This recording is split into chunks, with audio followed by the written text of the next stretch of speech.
Bwana, tunaianza filamu yetu siku ya leo katika gereza moja nchini Pakistan.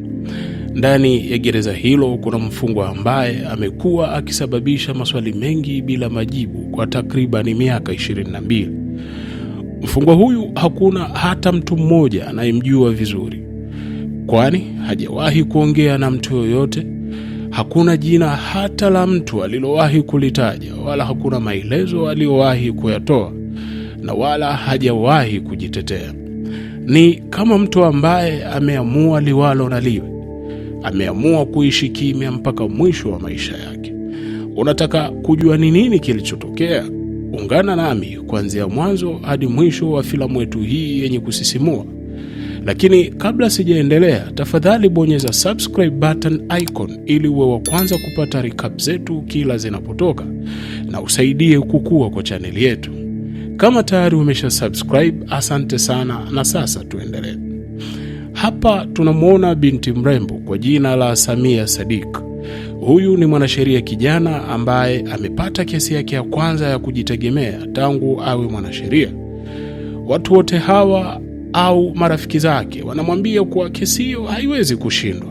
Sababu ni moja tu: mfungwa anayekwenda kumtetea amekuwa gerezani kwa takriban miaka 22. Na kwa miaka yote hiyo hajawahi hata mara moja kujaribu kujitetea.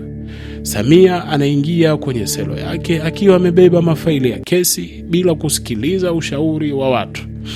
Anamwangalia mwanaume huyu mahabusu, kisha anamwambia, mimi ni wakili wako. Nina imani na Mwenyezi Mungu. Ninaamini wewe huna hatia na nitafanya kila kitu kuhakikisha unatoka hapa. Lakini mwanaume huyu habadiliki. Anaendelea kukaa kimya akitazama mbele. Samia anajaribu kumshawishi kwa njia mbalimbali. Anamuuliza maswali. Anamweleza kuhusu kesi mbalimbali. Anajaribu kumfanya aongee. Lakini hakuna chochote kilichofanikiwa. Ni kana kwamba ukimya wake umejengwa kwa takriban miaka 22. Lakini ghafla binvu ndege inapita juu ya gereza. Mwanaume huyu anainua kichwa. Samia anamtazama kwa mshangao. Kisha kwa mara ya kwanza baada ya miaka 22 ya kifungo, mwanaume huyu anaongea. Anaitaja aina ya ndege, anataja kasi ya ndege inayopita ikiwa angani, lakini pia anataja urefu iliyopo angani ndege hii. Kila kitu kwa usahihi wa ajabu. Na ndipo wakili Samia anabaki akiwa ameduaa. Anawasha rikoda yake na kusubiri. Ndipo mwanaume huyu anaanza kusimulia ukweli ambao umefichwa kwa takriban miaka 22.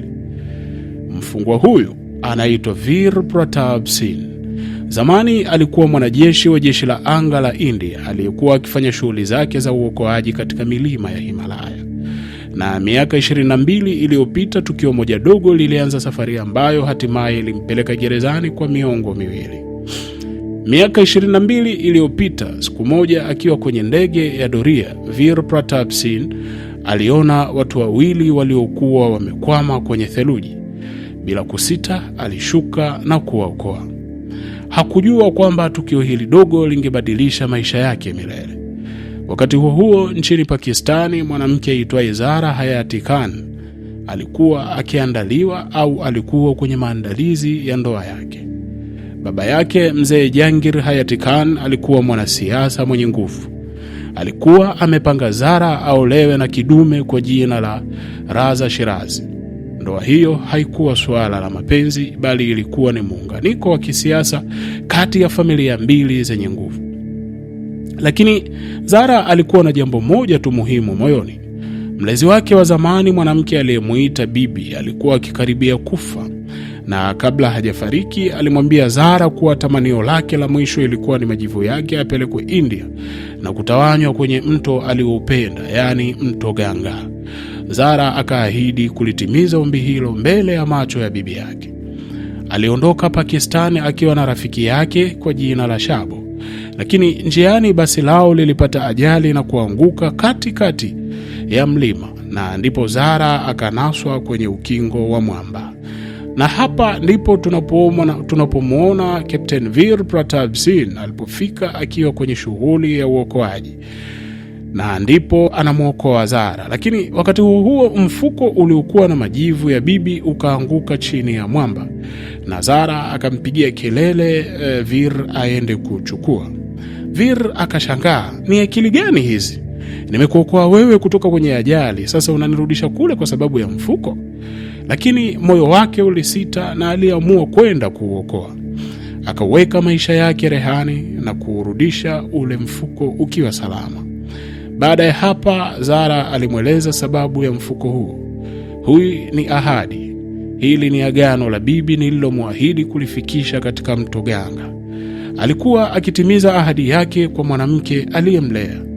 Na ndipo Vir akagundua kuwa alikuwa amemhukumu vibaya. Akaomba msamaha na Zara naye akamsamehe. Na hapo ndipo kitu kisichotarajiwa kilipoanza kujitokeza baina ya wawili hawa, kutoka nchi mbili zinazotofautiana zenye migogoro ya muda mrefu, yani nchi mbili hasimu. Mapenzi yakaanza kuzaliwa.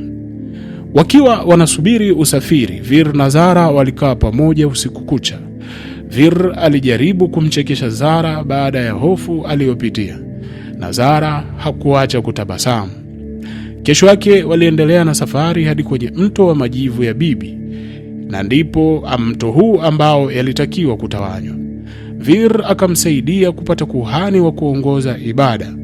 Zara akafanya kila kitu kwa hatua na kwa heshima kubwa.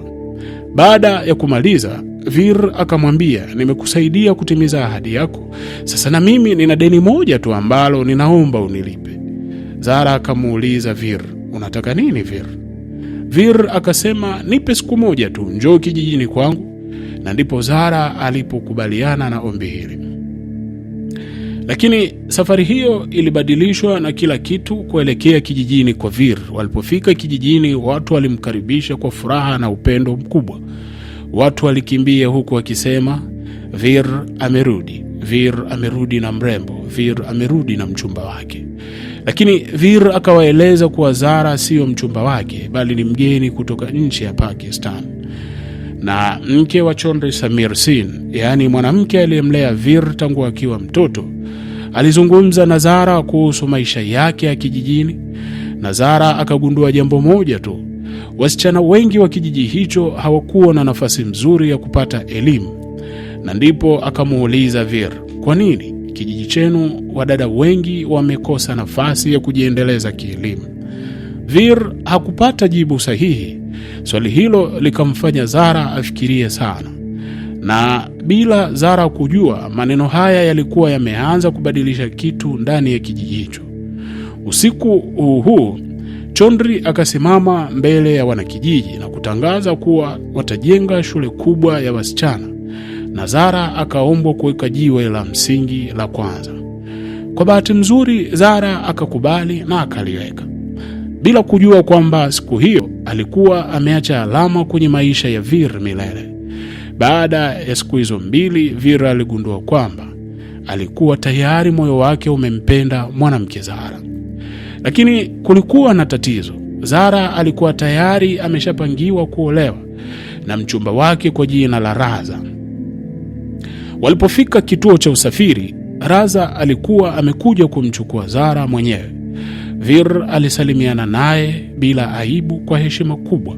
Lakini kabla Zara hajaondoka, Vir akamwambia ukweli, nakupenda sana, na kama ungekuwa huru ningekuoa.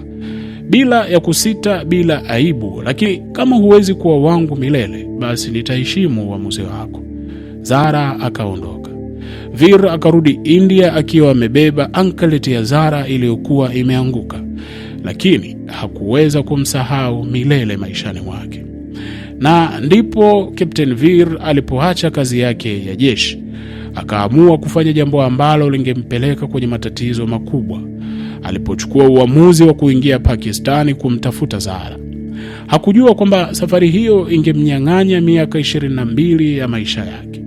Na Vir alipofika Pakistan, alimkuta Shabo, na ndipo alipopata sehemu ya kukaa.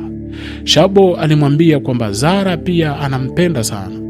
Kwa hiyo Vir akaenda kwenye harusi bila hata mwaliko. lakini aliingia na kusimama nyuma ya wageni, na ndipo Zara alipomwona. Kila kitu kilibadilika baada ya kumwacha Raza. Akatembea katikati ya wageni wote na akamkumbatia Vir. Harusi mzima ilipigwa na butwa, na babake Zara, Jangir Khan, alipoona tukio hili, mshtuko ukamshtuka kiasi kwamba afya yake ikawa hatarini. Usiku huu mamake Zara alimtembelea Vir akamwambia, najua binti yangu anakupenda sana, lakini ukimchukua utaharibu maisha yake na familia yetu milele. Na kuomba kama mama, mwambie aolewe na Raza. Vir aliumia, lakini alikubaliana na ombi la mama. Akaenda kwa Zara akamwambia aolewe na Raza kwa ajili ya baba yake. Na ndipo Zara alipolia sana. Vir naye moyo wake ulivunjika vipande vipande kama glasi ya uji aliyokuwa anapelekewa mgonjwa hospitalini. Lakini akaondoka. Zara akaenda kwa baba yake na kumwambia, nitaolewa leo. Vir akapanda basi kurudi nchini kwao India. Lakini njiani polisi wa Pakistan wakasimamisha basi, wakamletea karatasi Vir. Walitaka asaini kana kwamba yeye ni jasusi wa India aliyekuwa ameingia Pakistan kwa ajili ya kufanya upelelezi. Lakini Vir alikataa, na ndipo polisi walipomwambia, usiposaini tutakufungulia pia kesi ya yule mwanamke wa Pakistani ambaye ulikuwa naye. Vir akagundua kwamba Zara angeweza kufungwa maisha yake yote kwa sababu yake. Na ndipo akaangalia karatasi, akafikiria upendo wake kwa Zara, kisha akasaini. Lakini polisi hawakuishia hapo. Wakaeneza habari za urongo kwamba basi lilokuwa limembeba Vir lilipata ajali. Hakuna aliyenusurika. Zara akamwambia Vir amekufa. Na Vir akaishia gerezani nchini Pakistan. Miaka ikapita. Mwaka mmoja, miaka 5, miaka 10, miaka 20, miaka 22. Vir hakusema chochote. Hakumtaja Zara, hakujitetea. Aliamua kubeba mzigo wote peke yake ili kulinda mwanamke aliyempenda. Lakini baada ya miaka 22, ukimwa huo ulikuwa karibu kuvunjwa. Ndipo kurudi kwa wakati wa sasa, tunamuona Samia akiwa amesikia kila kitu. Anamwambia Vir, nitakutoa hapa.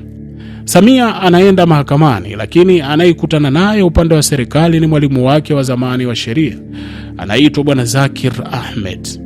Samia anamuomba asimame upande wa haki, lakini anakataa. Na ndipo anapomwambia mwalimu wake, basi kama umekataa kuungana nami, jiandae kushindwa na mwanafunzi wako.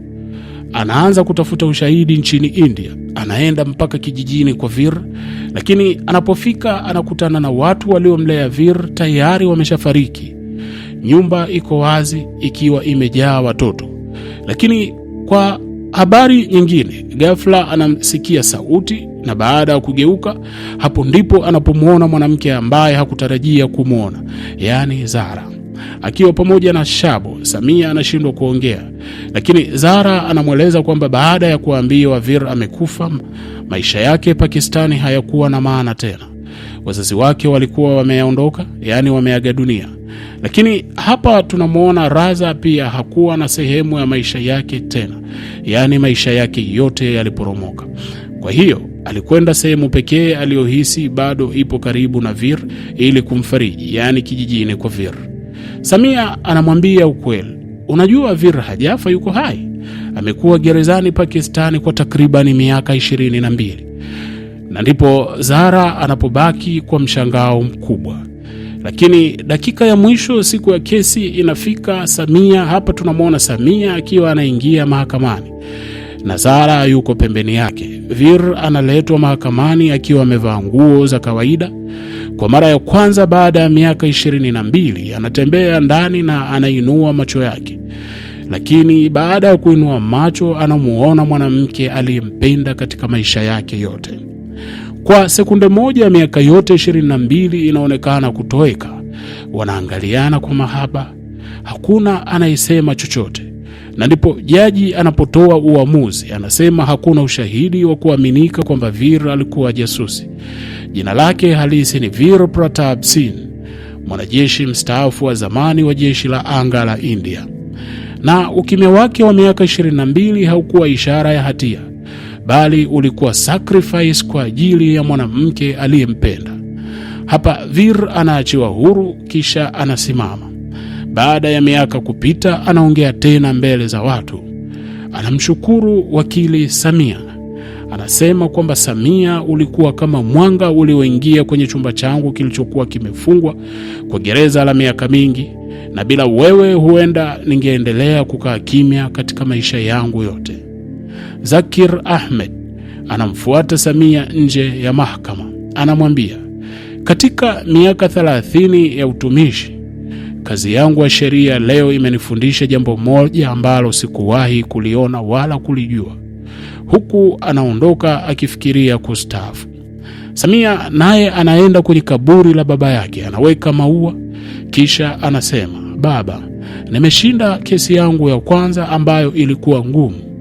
Wakati huo Vir na Sara wanaondoka pamoja kuelekea nchini India. Baada ya miaka 22 ya utengano, hatimaye wanapata nafasi ya kuishi maisha ambayo walinyang'anywa zamani. Na hapa tunapata funzo kubwa kwamba wakati mwingine mtu anaweza kukaa kimya, si kwa sababu ana hatia, bali kwa sababu anajaribu kumlinda mtu anayempenda. Na ndipo Vir alipolipa gharama kubwa zaidi kwa kutumikia miaka 22 ya kifungo gerezani. Na labda huu ulikuwa ukweli ambao hakuna mtu gerezani aliwahi kuuelewa.